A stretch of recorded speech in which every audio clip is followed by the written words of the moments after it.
for them once again for Wings. They have great lockdown.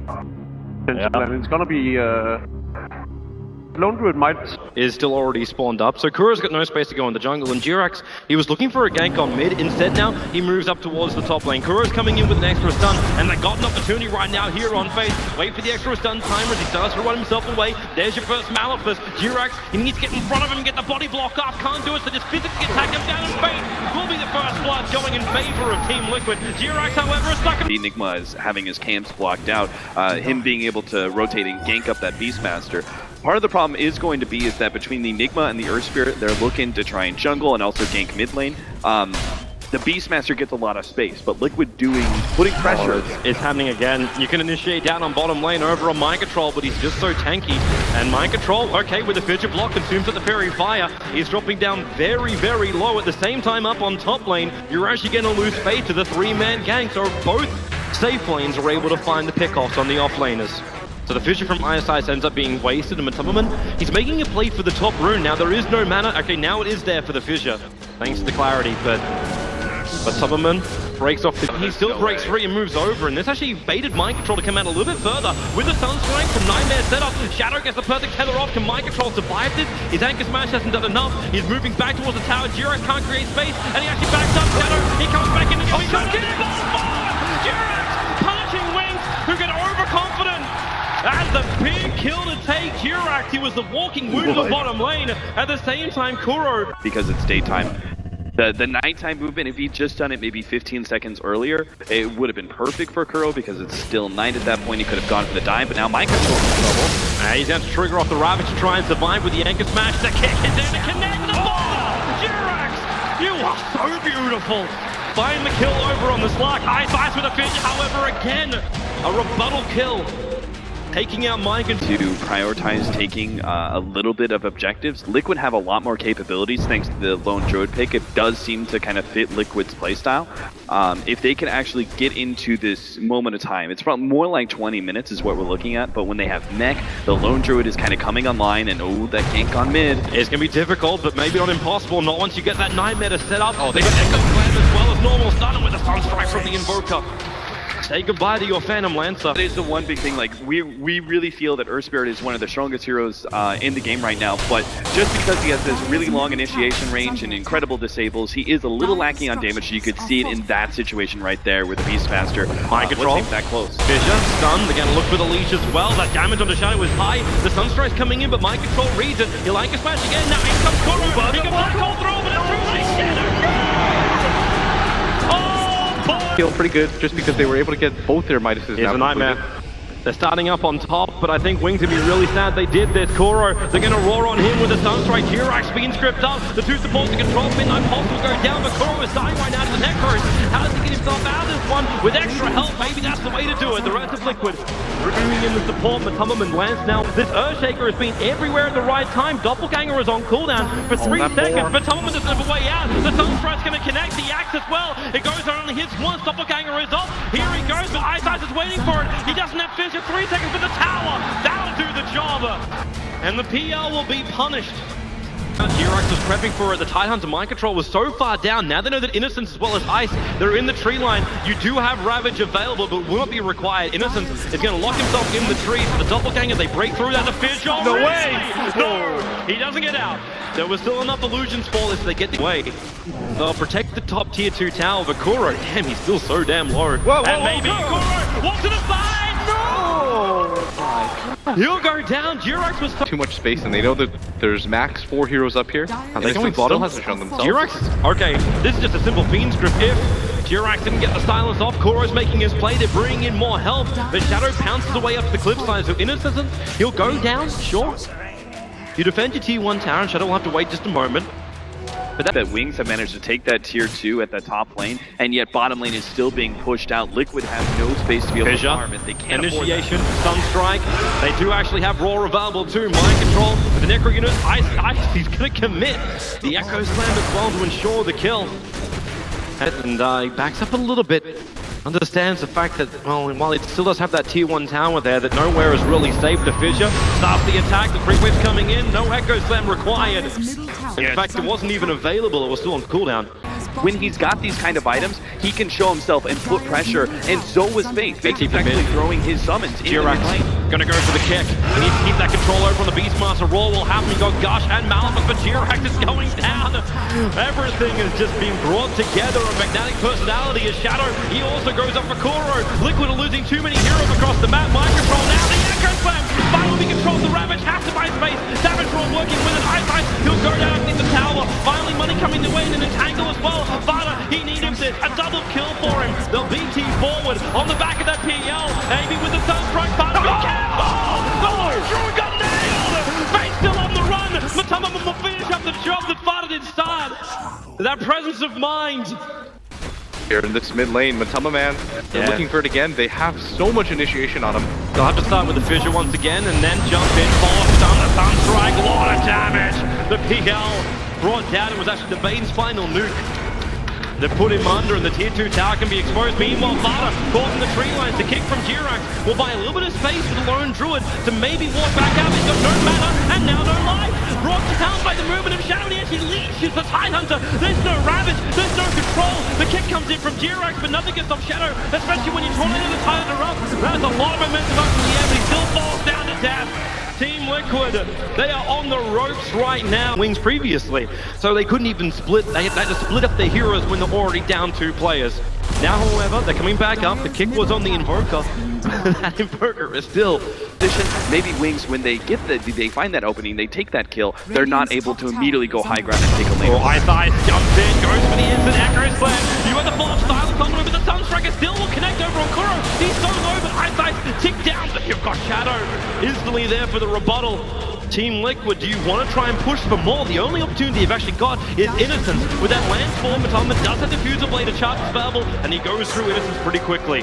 That gives a double kill, actually, to Kuro. Get Roshan, but Earthshaker knows how important that is for Liquid to make. They find an opening. They found the Earth Spirit. Jirax in trouble. Can he get out of this one with the one shot? As he will not survive. And it really didn't cut this Roshan pin or wait for a high ground push.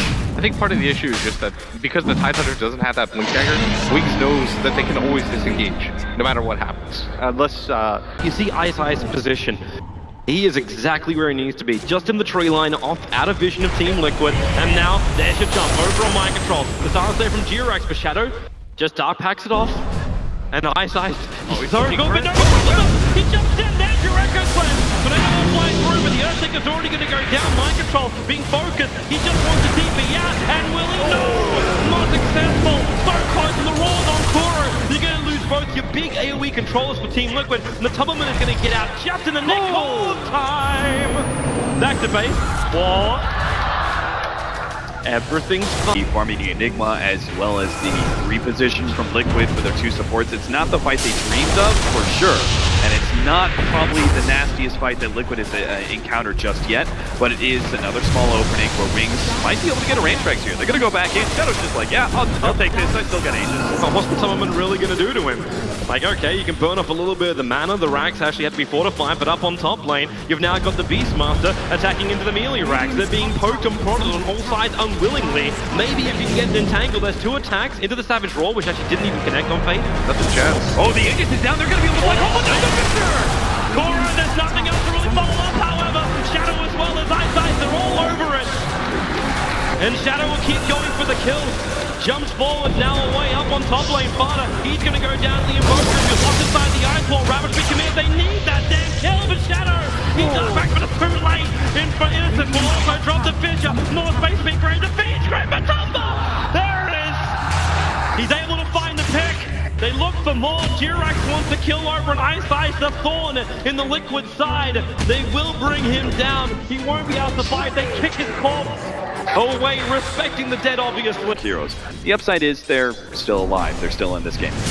Ever so barely.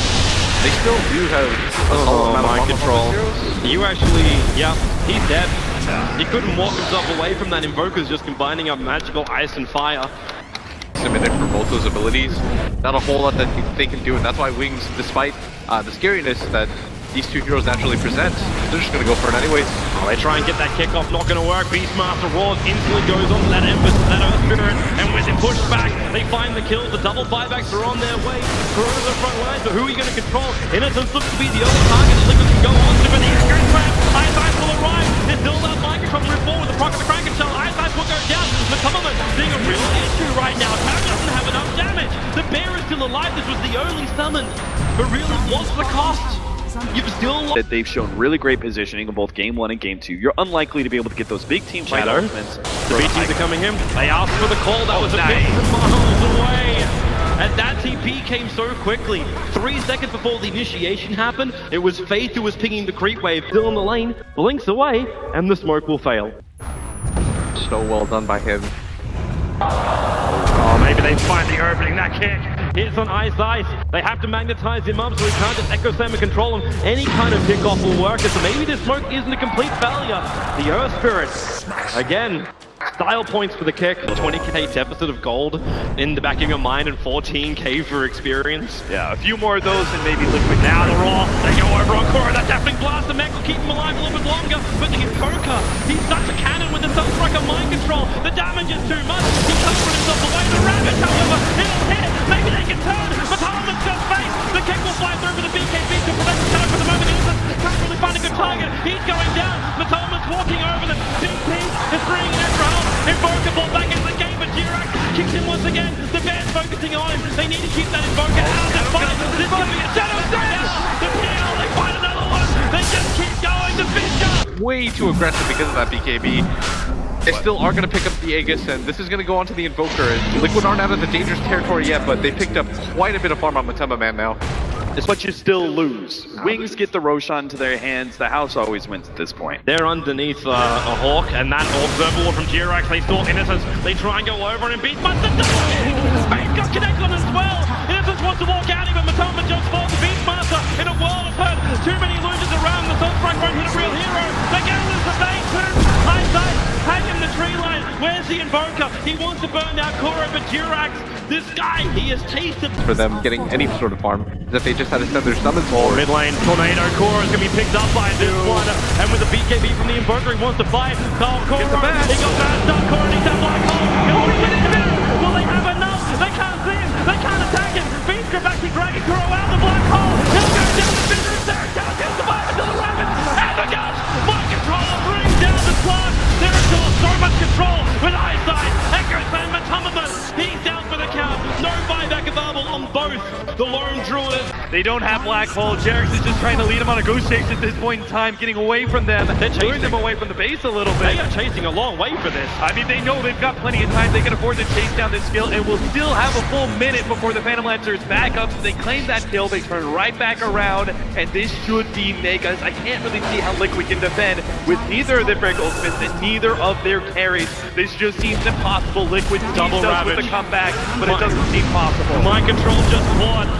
His refresher off to get his Ravage back off cooldown, left it back inside the base, so Wings will feel like there's no Ravage, but he's got no friends. There's no one else to help him survive. The pick up and the throw down with EMP. Mind control actually needs to go back and regenerate. The Megas up with this last range Rax to fall and Team Liquid.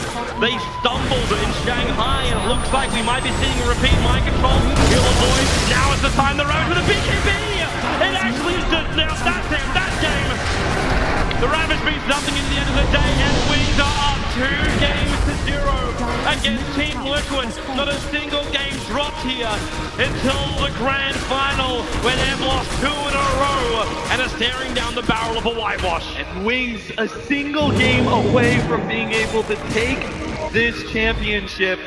This team, this was their one shot. This is their big opportunity, coming from the Chinese region, to prove that they were some of the best that can go to this LAN event and prove themselves, and they're doing it right before our very eyes. Well, at least there's still some smiles over on the Liquid faces.